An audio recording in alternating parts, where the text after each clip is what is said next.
Hello and welcome back everyone to this channel Chemistry Classes. Today I will be sharing my experience of interview in BARC 2019 and what were the questions which were being asked from me during my interview. Although I got selected in BARC Mumbai, but I did not join it in 2019 because I got job in some other organization. And in this video I will be telling you that what were the questions which were being asked from me during those interviews. So my interview was actually it was of almost 1 hour and 55 minutes as I was being told. And today I will be discussing what questions were being asked from me during my interview. See, talking of BARC, especially the interview portion, they are very flexible with dates because they give you a series of dates. You can choose from yourself and you can go on that date and give your interview. The second thing is accommodation. BARC is also very good at giving accommodation when you report to the center at which you are asked to. They will give you instant accommodation that time, and next day maybe your interview will be there. Third thing which I feel is important whenever you go for your BARC interview is that along with the documents which BARC has asked you to bring, you should also take other documents with you. Like if you have done some extracurricular activity, or you have done some internships, or you have attended some seminars, international seminars or national seminars, please take the certificates of that too along with you, because when you go for interview, when you sit in front of that panel, generally if you have that file, one among the panel will definitely ask you from the file, and he or she will see or go through your curricular and academic, that what performance did you have during your curricular and what extra did you have done. See, one of my friends who got selected in BRC, he also did the same thing because I also got my documents, he also got his documents, so both of us got selected. So I feel that giving a documents and giving them that you have done some extracurricular also will have a good impact on the interviewer. So kindly take documents other than what BARC has specified, and please take those documents which are relevant with science. If they are relevant with science, then that will always help you, so going with the interview, see, don't worry about what the procedure is being taking place. First of all, please go in your formals. It would be very good looking if you go in formals. Although formal is not a requirement, I went to my interview in informals and I got selected. But although that was not a requirement, but it is always better if you go in your formals. Second thing is that don't worry. You will be seeing so many people around you. They will be discussing things. They will be discussing, अरे तुझे ये पता है, ये पता. They will be discussing this and that. Please don't worry, क्योंकि interview में आपकी नॉलेज को चेक किया जाएगा, ना कि आपके पैनिक को. तो आपको पैनिक नहीं होना. जो आपके पास नॉलेज है वो उस 1 घंटे में ना तो वो कहीं जाएगी ना आएगी. तो जो आपकी नॉलेज है वो आपके 5 साल में बीएससी या एमएससी में जो आपने स्टडी किया है, या अपने पीएचडी में जो स्टडी किया है, उसके बेसिस पे आपको वो इंटरव्यू में सिलेक्ट करेंगे, नॉट बेसिस ऑफ कि दूसरे को क्या आता है. सो काइंडली डोंट पैनिक, क्योंकि you will find many people around you who will be discussing lot of things. Maybe sometimes you don't know those things, but no need to panic. आपको वही चीज पे फोकस करना है जो आपको आती है. तो जैसे ही आप पैनल के सामने जाएंगे तो पैनल आपसे कहेगा कि आप 5 टॉपिक्स लिखिए जिससे आप चाहते हैं कि हम आपसे क्वेश्चन पूछें. तो जो मैंने टॉपिक्स लिखे थे, it was the first topic was classical thermodynamics. Classical thermodynamics से मैंने, it is actually one of my favourite topics, so इसलिए मैंने इसको पहला दिया. सेकंड मैंने काइनेटिक्स बोला. थर्ड मैंने कहा था UV visible spectroscopy. Fourth I said pericyclic. And fifth I said was organomechanics. तो जैसे ही मैंने ये इस सीरीज में लिखे, से 5 की सीरीज में लिखे, तो पैनल ने मुझसे पूछा कि do you want us to ask question from classical thermodynamics first, और we can ask question from any of it. तो क्योंकि classical thermodynamics one of my favourite topic है और उसमें मैंने काफी स्टडी किया था, तो मैंने उनको फ्रीली कह दिया कि सर एक्चुअली क्लासिकल थर्मोडायनेमिक्स मेरा फेवरेट टॉपिक है, तो आई विल बी हैप्पी अगर आप मेरे से क्लासिकल थर्मोडायनेमिक्स से क्वेश्चन पूछें. देखो, अगर आपसे पैनल पूछता है कि आपकी इन 5 टॉपिक में से कोई चॉइस है, तो be free to give your response. क्योंकि अगर आपका पहला टॉपिक अच्छा होगा, जो आपको नॉलेज, जिसकी नॉलेज आपको अच्छी है, then that will give a very good impact during the interview, क्योंकि फर्स्ट क्वेश्चन उसी फेवरेट टॉपिक से आएगा, और अगर वो आपको आता है then that will give a very good impact to the interview. So अगर आपसे इंटरव्यू पूछता है कि कोई फेवरेट टॉपिक है इस 5 में से, तो काइंडली गिव. हम बोलिए कि हाँ, क्लासिकल थर्मोडायनेमिक्स है, जो भी आपका फेवरेट टॉपिक है, बोलिए कि सर ये मेरा टॉपिक फेवरेट है, this is something I know much. तो प्लीज आप, आई विल बी हैप्पी अगर आप इससे पूछते हैं. तो बी वेरी फ्री. देखिए जो वहाँ BARC का पैनल है, that will try to be very friendly with you. वो बहुत ज्यादा फॉर्मल नहीं होंगे, आपसे बहुत फ्रेंडली वे में बात करेंगे, और आपको भी फ्रेंडली वे में रिस्पॉन्स करना है. तो don't panic in front of them. तो क्लासिकल थर्मोडायनेमिक्स में जब आए तो उन्होंने मुझसे कहा कि write down the chemical reaction for combustion of carbon in gaseous state. तो combustion of carbon, they will be providing you a sheet and a pen. तो आपको पेन और शीट दिया जाएगा, आप उस पे आपको लिखना है जो भी वो चीज आपसे पूछते हैं. तो मैंने लिखा कंबशन ऑफ कार्बन. तो आई रॉट डाउन दिस. तो उनने मुझसे कहा कि आप इस रिएक्शन के लिए एंट्रोपी कर्व ड्रॉ कीजिए जैसे ये रिएक्शन प्रोसीड हो रही है. तो जब भी आपसे कुछ क्वेश्चन पूछा जाता है और आपको लगता है कि इस क्वेश्चन में को फैक्टराइज करके मैं आंसर दे सकता हूँ, तो काइंडली उसको फैक्टराइज करो. जैसे जब मैंने उनसे बोला कि, उन्होंने मुझसे बोला कि इसका एंट्रोपी कर्व ड्रॉ करो, तो मैंने सबसे पहले उनसे यही कहा कि सर उसके लिए तो मुझे इसके नंबर ऑफ मोल्स पता होने चाहिए कि नंबर ऑफ मोल्स मेरे रिएक्शन के कितने हैं. तो उन्होंने कहा कि take 1 mole of carbon and 1 mole of oxygen in gaseous form. Carbon generally solid form में होता है, पर रिएक्शन के लिए उन्होंने मुझसे कहा कि यू टेक गैसियस फॉर्म. तो 1 मोल एंड 1 मोल. तो जब 1 मोल कार्बन और 1 मोल ऑक्सीजन रिएक्ट करेगा तो वो 1 मोल ही प्रोडक्ट देगा. इसका मतलब, फिर मैंने उनसे कहा कि सर क्योंकि रिएक्टेंट में हमारा जो रिएक्टेंट है वो 2 मोल है और जो हमारा प्रोडक्ट है वो 1 मोल है, और क्योंकि एंट्रोपी जो है वो नंबर ऑफ मोल्स पे डिपेंड करती है, इसीलिए जैसे जैसे हमारी रिएक्शन जाएगी, फर्स्ट फैक्टर यही है कि नंबर ऑफ मोल्स की वजह से, क्योंकि नंबर ऑफ मोल्स डिक्रीज हो रहे हैं तो हमारी एंट्रोपी डिक्रीज होगी. सेकंड फैक्टर मैंने कहा जो यहाँ पर सर इम्पैक्ट में लाता है, वो चीज ये है कि जैसे हमारा जो रिएक्टेंट है, कार्बन गैसियस फॉर्म में है, सिंगल है. ऑक्सीजन में ऑक्सीजन ऑक्सीजन डबल बॉन्ड है, ओके. पर कार्बन डाइऑक्साइड में क्या है, we are having 3 molecules, 3 atoms together, carbon and 2 oxygen. तो इस पर्टिकुलर मॉलिक्यूल की मैंने कहा कि सर इस कार्बन डाइऑक्साइड की जो स्टैटिस्टिकल जो एब्सोल्यूट एंट्रोपी होगी, क्योंकि उनका जो बॉन्ड है, कार्बन डाइऑक्साइड का जो बॉन्ड है वो भी आपस में वाइब्रेट कर रहा है, और उस बॉन्ड के वाइब्रेशन की वजह से भी उसके पास एक एंट्रोपी है जो कि एब्सोल्यूट एंट्रोपी हम कहते हैं. जैसे जैसे नंबर ऑफ एटम्स बढ़ते जाएंगे वैसे वैसे किसी भी मॉलिक्यूल के एब्सोल्यूट एंट्रोपी बढ़ती जाएगी. तो कार्बन डाइऑक्साइड में मैंने कहा सर कि इसका एब्सोल्यूट एंट्रोपी जो है वो ज्यादा है कंपेयर टू ऑक्सीजन और कार्बन से.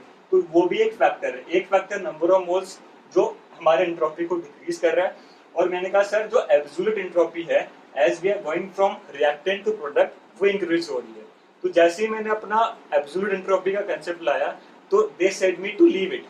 उन्होंने कहा कि don't talk of absolute entropy, just अब नंबर ऑफ मोल्स से ही इस रिएक्शन का ग्राफ प्लॉट कीजिए. सो एंड बाद में जब भी आप इंटरव्यू में जाओगे तो बाद में they will always try to focus on things which are graphical. तो अगर कोई चीज ग्राफिकल नहीं भी है उसको भी वो ग्राफिकल बनाने की कोशिश करेंगे. तो अगर आपका फेवरेट टॉपिक में कुछ ऐसी चीज है जो ग्राफ से लिंक हो सकती है, फिर ग्राफिकल ही है, तो kindly pay attention to that, because वो डेफिनेटली वो आपसे पूछ सकते हैं.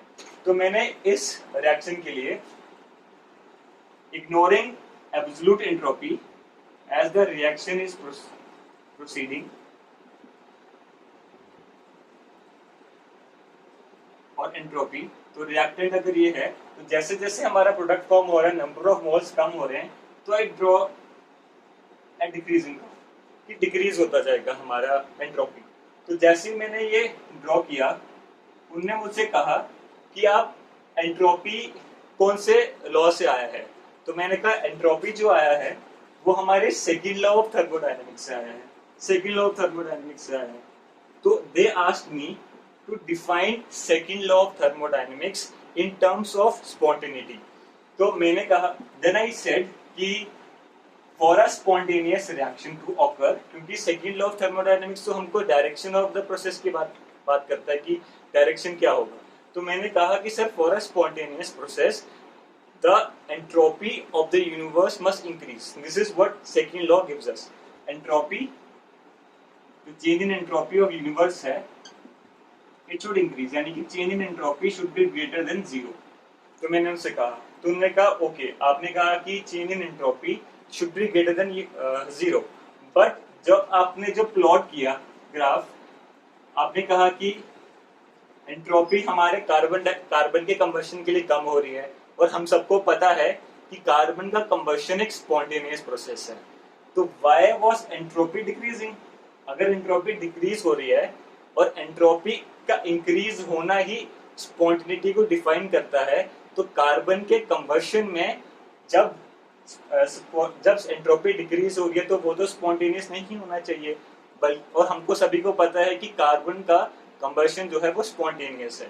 तो उसमें मैंने एक चीज कही कि सर स्पॉन्टेनिटी के लिए हमने जो चीज देखी वो हमने जो सिस्टम की एंट्रोपी की बात करी, पर हमने यहाँ पर इंथैल्पी की बात नहीं करी। कहते ओके, तो मैंने कहा सर जो इंथैल्पी है इस रिएक्शन की वो नेगेटिव है, और because of negative enthalpy of combustion this reaction has a negative Gibbs free energy. तो जैसे ही मैंने गिब्स फ्री एनर्जी का नाम लिया तो they asked me to write its formula कि what is Gibbs free energy. तो आई रोट डाउन कि Gibbs free energy change is delta H minus T delta H temperature constant पे। मैंने उन्हें इस तरह से मेंशन किया। तो उन्होंने मुझसे कहा कि जब भी आपने चार लॉज पढ़े हैं थर्मोडायनेमिक्स के, zero law, first law, second law and third law, इन चारों लॉज में कहीं भी गिब्स फ्री एनर्जी की बात आती है? I said no, Gibbs free energy की बात कहीं भी चारों के चारों लॉज में नहीं आती है। तो उन्होंने कहा कि जब भी हम किसी भी रिएक्शन की आजकल हम बात करते हैं, हम उसके गिब्स फ्री एनर्जी की बात पहले करते हैं। उन्होंने मुझसे कहा कि why is Gibbs free energy so important, why is delta G so much important, जबकि हमारी कोई भी लॉ में गिब्स फ्री एनर्जी का मेंशन ही नहीं है। और अगर स्पॉन्टेनिटी देखनी है तो हम यूनिवर्स के एंट्रोपी को इंक्रीज करके उसकी स्पॉन्टेनिटी देख सकते हैं कि अगर यूनिवर्स की एंट्रोपी इंक्रीज हो रही है तो वो स्पॉन्टेनियस है। तो why was Gibbs free energy so important? तो इसका आंसर, क्योंकि मैंने स्टडी कर रखा था, तो इसका आंसर मैंने कहा कि सर क्योंकि जब भी यूनिवर्स की एंट्रोपी की हम बात करेंगे तो दो फैक्टर्स यहाँ पर आएंगे। पहली फैक्टर आएगा सिस्टम की entropy, and the second factor है सराउंडिंग की एंट्रोपी। यानी कि हमको यूनिवर्स के लिए सिस्टम की एंट्रोपी और सराउंडिंग की एंट्रोपी दोनों को मेजर करना होगा, तब जाकर हम किसी प्रोसेस की स्पॉन्टेनिटी को डिफाइन कर सकते हैं। पर जब भी हम डेल्टा जी की बात करते हैं तब हम केवल ओनली सिस्टम की बात करते हैं। We talk of only system, so it is very convenient for us कि हम सराउंडिंग की बात ना कर केवल सिस्टम की बात करें। और हमें अगर सिस्टम की बात करनी है और किसी प्रोसेस को स्पॉन्टेनियस है या नहीं देखना है, तो हमें delta G of that system define करना है। बट डेल्टा जी का इंपॉर्टेंस यही आया कि हमको सराउंडिंग को ना देखना पड़े, because otherwise there are two things for us. First of all, we have to look into the system also. Second thing, we have to look into the surrounding also, and that is a longer process. इसीलिए delta G की importance आती है ताकि हम जो भी spontaneous criteria है वो सराउंडिंग को ना देखकर केवल सिस्टम को देखकर ही बता सके। इसीलिए डेल्टा जी बहुत इंपॉर्टेंट है। अदरवाइज डेल्टा जी की स्पॉन्टेनिटी से इतनी इंपॉर्टेंट नहीं होती। अगर हम सिस्टम के फॉर्म में इसको नहीं रिप्रेजेंट करते तो शायद गिब्स फ्री एनर्जी आता ही नहीं, पर क्योंकि सिस्टम के फॉर्म में हमको चाहिए था स्पॉन्टेनिटी, इसीलिए गिब्स फ्री एनर्जी आया। और फिर मैंने कहा कि सर जैसे जब डेल्टा जी की बात करते हैं तो ये तो सिस्टम का इंफॉर्मेशन देता है जो चेंज इन एंट्रोपी है। जो डेल्टा एच है वो हमें इंफॉर्मेशन देता है सराउंडिंग की एंट्रोपी का।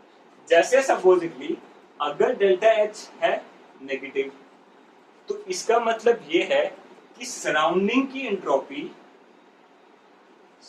की जो एंट्रोपी है वो इंक्रीज हुई है। और अगर हमारा डेल्टा एच पॉजिटिव है तो सराउंडिंग की एंट्रोपी डिक्रीज हुई है। सराउंडिंग की एंट्रोपी की बात करें तो अगर डेल्टा एच पॉजिटिव है तो सराउंडिंग की जो एंट्रोपी है वो कम हो जाएगी। तो that is why delta G was so much important. फिर उन्होंने मुझसे क्वेश्चन किया प्रोटीन फोल्डिंग को लेकर कि आपने प्रोटीन, जैसे सपोजिटली हमारे पास कोई प्रोटीन है that is hydrated solvated protein है, supposedly I have a protein molecule in a sample solvent, water में लिया है सपोजिटली हमने, और ये सॉल्वेटेड है, इसके आसपास वाटर है। तो उन्होंने कहा जब भी प्रोटीन फोल्डिंग जो है वो एक स्पॉन्टेनियस प्रोसेस है। मैंने कहा okay yes sir it is a spontaneous process. जब भी आप प्रोटीन को पानी में डालेंगे तो it will try to fold. Okay, तो उनने मुझसे कहा कि जब भी प्रोटीन फोल्डिंग हो रही है, जैसे अभी ये हायर ज्यादा एरिया ऑक्यूपाई कर रहा है और जैसे फोल्ड हुआ वो कम एरिया ऑक्यूपाई कर रहा है, तो ड्यूरिंग द फोल्डिंग प्रोटीन की जो एंट्रोपी है वो कम हो जाती है। But this process is spontaneous. तो उन्होंने कहा कि how is this process spontaneous. तो इसमें एक फैक्टर आता है कि we have to look into entropy of the whole system. हमको प्रोटीन की एंट्रोपी की भी बात करनी है और वाटर की एंट्रोपी की भी बात करनी है। प्रोटीन की एंट्रोपी भले ही कम होगी, बट क्योंकि जब हमारा प्रोटीन फोल्ड हुआ तो जो हाइड्रेटेड वाटर मॉलिक्यूल्स थे जो यहाँ पर इसके साथ हाइड्रेशन में थे वो भी टूटे। जैसे हमारे पास वाटर मॉलिक्यूल है यहाँ पर, तो वो फिक्स हो गया यहाँ पर, और जो फिक्स्ड वाटर मॉलिक्यूल प्रोटीन को सॉल्वेट कर रहा है वो ज्यादा डिग्री ऑफ फ्रीडम नहीं दिखा सकता, वो क्योंकि फिक्स है, वो उसको हाइड्रेट कर रहा है, वो हाइड्रोजन बॉन्डिंग में है, और अगर वो हाइड्रोजन बॉन्डिंग में है तो उसकी एंट्रोपी खुद की कम है। जैसे ही प्रोटीन फोल्ड होगा प्रोटीन की एंट्रोपी तो कम होगी, पर क्योंकि ये वाटर मॉलिक्यूल्स जो हैं वो रिलीज होने शुरू हो जाएंगे जो कि बॉन्डेड थे, जो कि मूवमेंट नहीं कर पा रहे थे। तो because of water molecules are getting released, what is happening is the entropy of the solvent is also increasing। हमने केवल सोल्यूट की एंट्रोपी की बात करी कि वो कम हो रही है, पर साथ के साथ यहाँ पर सॉल्वेंट की एंट्रोपी भी बढ़ रही है। तो सॉल्वेंट की एंट्रोपी बढ़ने से क्या हुआ कि हमारा जो मॉलिक्यूल है, हमारा जो प्रोसेस है वो स्पॉन्टेनियस हो गया। इसीलिए जब भी हम स्पॉन्टेनिटी की बात करते हैं तो don't take into account only the thing which we are interested in, हमको बाकी फैक्टर्स भी देखने हैं कि उसकी वजह से सराउंडिंग में क्या हुआ, तो यहाँ पर वाटर में क्या हुआ, हमें ये चीज देखनी है। तो this is a very important question. तो इसलिए हमें कहना है, इसलिए इसका रिजल्ट ये है कि जब भी प्रोटीन फोल्डिंग होती है that is a entropically driven process, it is a entropically driven process. और ये एंट्रेंस एग्जामिनेशन में भी आता है कि प्रोटीन फोल्डिंग किस प्रोसेस से ड्रिवन है, एंट्रोपी से ड्रिवन है, एंथैल्पी से ड्रिवन है या किससे।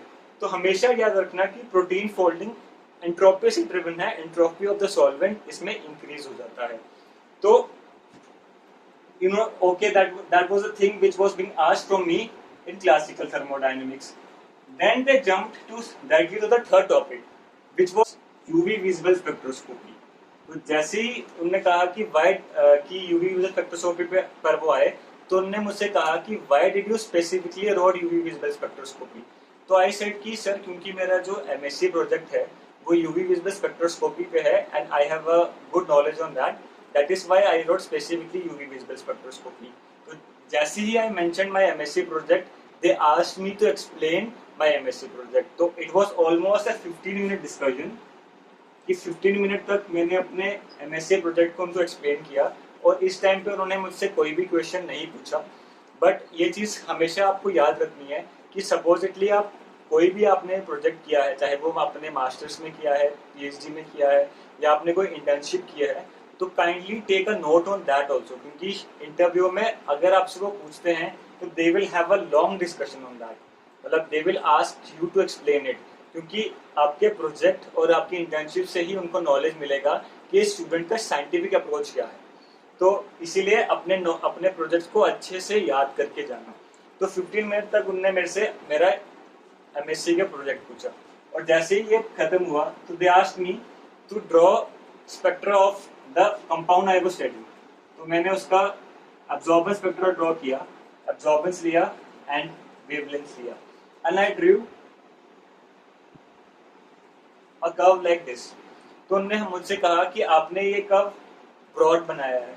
मैंने कहा यस सर, क्योंकि जो मेरा मॉलिक्यूल था वो ब्रॉड स्पेक्ट्रम दे रहा था। तो मैंने कहा सर, उन्होंने मुझसे कहा कि why is this curve broad.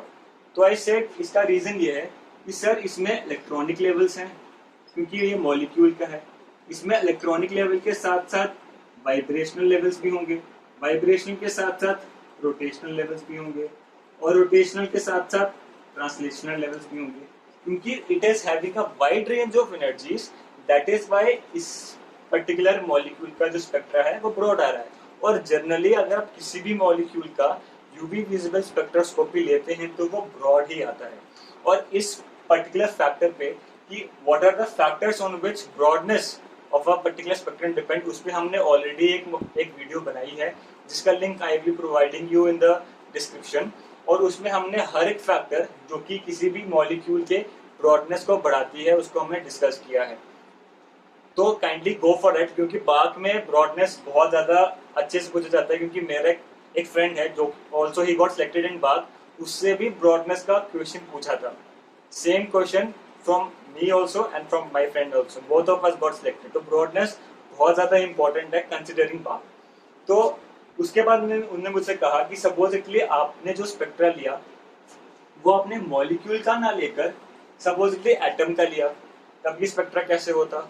तब मैंने कहा कि सर तब स्पेक्ट्रा शार्प हो जाता, क्योंकि जनरली एटम का स्पेक्ट्रा मॉलिक्यूल से शार्प होता है। हम हाइड्रोजन स्पेक्ट्रा पढ़ते हैं, hydrogen spectra is sharp, it is line spectra compare to any molecule. और ये भी फैक्टर जो है जो हमने अपने अल्फा सीरीज बनाई है उस पर हमने स्पेक्ट्रोस्कोपी में सेंसिटिविटी एंड रेजोल्यूशन करके एक वीडियो बनाई है जिसमें हमने सारे फैक्टर्स जो कि ब्रॉडनेस को इफेक्ट करते हैं वो डिस्कस किए हैं। एंड बाद में आपको वो डेफिनेटली हेल्प करेगा। Kindly go and watch that video also.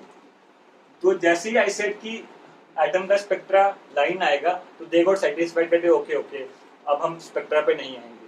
Then they wanted me to go into fluorescence. तो उन्होंने मुझसे कहा कि फ्लोरोसेंस के बारे में पता है। तो I said yes sir, fluorescence में क्या होता है कि जैसे हमारा सपोज इलेक्ट्रॉनिक, ये भी इलेक्ट्रॉनिक यूवी विजिबल में ही है। अगर हमारा मॉलिक्यूल ग्राउंड स्टेट से एक्साइटेड स्टेट में गया तो वो रेडिएशन, अगर वो रेडिएशन एमिट करते करते वापस अपने ग्राउंड स्टेट में आता है तो उसे हम फ्लोरोसेंस कहते हैं। कहते okay fine, they said me okay, they said me what are the factors on which intensity of the fluorescence can depend, मतलब how can we decrease the intensity of fluorescence. So I said that by adding quencher. तो they said me to define the types of quenching I know. तो उस समय I knew two types of quenching. The first was dynamic quenching and the second was static quenching. Okay, तो dynamic quenching में क्या होता है, जो हमारा मॉलिक्यूल है वो कोलिजन्स की वजह से उसकी फ्लोरोसेंस इंटेंसिटी डिक्रीज हो जाती है। और स्टैटिक क्विंचिंग में क्या होता है, जो हमारा मॉलिक्यूल है, सपोजिटली हमारा मॉलिक्यूल है, वो हमारे क्वेंचर के साथ बॉन्ड बना देता है इन ग्राउंड लेवल ओनली, और एक नॉन फ्लोरोसेंट मॉलिक्यूल देता है जो कि फ्लोरोसेंस शो नहीं करता। इसीलिए स्टैटिक क्विंचिंग में क्या होता है कि जो मॉलिक्यूल है वो एक्साइटेड स्टेट में जाता नहीं है, और जितने मॉलिक्यूल्स बचे हैं जो कि क्विंचर से रिएक्ट नहीं हुए केवल वही ही अपने एक्साइटेड स्टेट में जाते हैं। वेरस डायनेमिक में क्या होता है कि कोलिजन्स होती हैं, और कोलिजन की वजह से हमारे जो फ्लोरोसेंस, जो हमारा मॉलिक्यूल एक्साइटेड स्टेट में है वो जल्दी अपने ग्राउंड स्टेट में आ जाता है और फ्लोरोसेंट की इंटेंसिटी डिक्रीज हो जाती है। तो देन दे आस्क्ड मी कि हम इसे प्रैक्टिकली कैसे वेरीफाई करेंगे कि हमारे मॉलिक्यूल की कि हमारा जो क्वेंचर है वो डायनेमिक है या स्टैटिक। तो I said by using time resolve spectroscopy. तो टाइम रिजोल्व स्पेक्ट्रोस्कोपी में क्या होता है कि जो भी हमारा मॉलिक्यूल एक्साइटेड स्टेट में जितना टाइम स्पेंड करता है हम उसका टाइम निकाल देते हैं, लाइफ टाइम निकाल देते हैं कि what is the life time the molecule is spending on in excited state. तो डायनेमिक क्वेंचिंग में क्या होगा, डायनेमिक क्वेंचिंग में सपोजिटली हमारा मॉलिक्यूल एक्साइटेड स्टेट में गया, तो जैसे ही क्वेंचिंग, डायनेमिक क्वेंचिंग में कोलिजन्स है, तो कोलिजन की वजह से क्या होगा, जो हमारा मॉलिक्यूल जो पहले एक ज्यादा टाइम स्पेंड कर रहा था एक्साइटेड स्टेट में, अब because of quenching it is spending less time in excited state और वो जल्दी वापस आ जाएगा फास्टली। और अगर वो फास्टली नीचे आएगा तो जो लाइफ टाइम है वो कम हो जाएगी। यानी कि during dynamic quenching life time of a molecule will decrease, क्योंकि वो अपने एक्साइटेड स्टेट में ज्यादा देर तक नहीं रह पा रहा। वेयर एज अगर मैं स्टैटिक क्वेंचिंग की बात करूं तो स्टैटिक क्वेंचिंग एक ग्राउंड स्टेट फिनोमेना है। इट विल ओकर ओनली इन ग्राउंड स्टेट। तो ग्राउंड स्टेट में जितने मॉलिक्यूल इससे रिएक्ट करने थे वो तो रिएक्ट कर लिए, पर बाकी जो मॉलिक्यूल्स बचे हैं जो कि एक्साइटेड स्टेट में जा सकते हैं वो तो उतना ही टाइम स्पेंड करेंगे जितना वो पहले करते थे। इसका मतलब लाइफ टाइम जो है वो सेम रहेगी, लाइफ टाइम में कोई भी चेंज नहीं आएगा। वेयर एज डायनेमिक में लाइफ टाइम कम हो जाएगी, स्टैटिक में लाइफ टाइम में चेंज नहीं आएगा, क्योंकि स्टैटिक में एक्साइटेड स्टेट में कुछ भी नहीं हो रहा है। एक्साइटेड स्टेट में जो पहले भी जा रहा था अभी भी एक्साइटेड स्टेट में जैसा जा रहा था वैसे ही जा रहा है, उतना ही टाइम जितना पहले स्पेंड कर रहा था उतना ही अभी स्पेंड कर रहा है। बस द नंबर ऑफ मॉलिक्यूल जो एक्साइटेड स्टेट में जा रहे हैं वो कम हो गए हैं, इसलिए फ्लोरेसेंस इंटेंसिटी डिक्रीज हो गई है। तो दे सेड मी ओके, हम टाइम रिजॉल्व स्पेक्ट्रोस्कोपी यूज करके और लाइफ टाइम निकाल के हम बता सकते हैं कि हमारा मॉलिक्यूल डायनेमिक क्वेंचिंग दे रहा है या स्टैटिक क्वेंचिंग दे रहा है। बट सपोजिटली हमारे पास टाइम रिजॉल्व स्पेक्ट्रोमीटर नहीं है। अगर हमारे पास टाइम रिजॉल्व स्पेक्ट्रोमीटर नहीं है तो how can we differentiate between dynamic and static quenching? तो इसका रीजन ये है कि टेम्परेचर बढ़ाने से क्या होगा। अगर हमने टेम्परेचर बढ़ाया तो dynamic the reaction will become more dynamic और कोलिजन्स बढ़ जाएंगे, और जैसे ही कोलिजन्स बढ़ेंगे हमारे मॉलिक्यूल का लाइफ टाइम डिक्रीज हो जाएगा। और लाइफ टाइम डिक्रीज तो होगा ही, जैसे कोलिजन बढ़ेंगे उसकी इंटेंसिटी भी डिक्रीज हो जाएगी, फ्लोरेसेंस इंटेंसिटी, यानी कि क्वेंचिंग बढ़ जाएगी जैसे जैसे हम टेम्परेचर बढ़ाएंगे। पर स्टैटिक क्वेंचिंग में क्या होगा, जैसे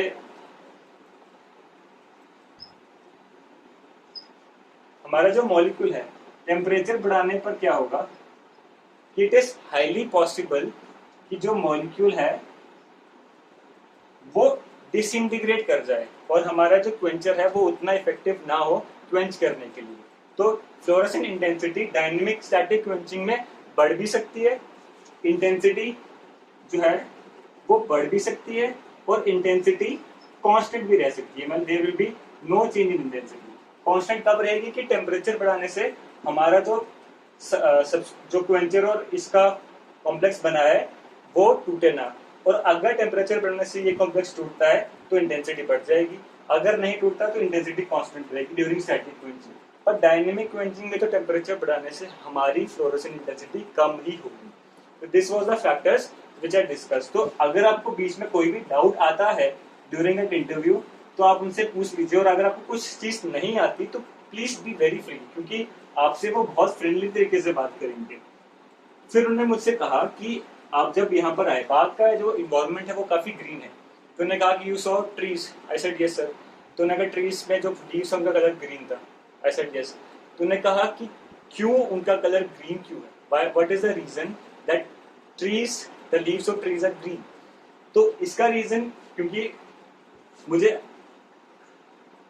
मेरे प्रोफेसर ने एक बार पढ़ाया था, तो वो ऐसे आता है, मुझे याद नहीं था कि क्या है, तो मैंने वहां पर एक व्हील बनाया,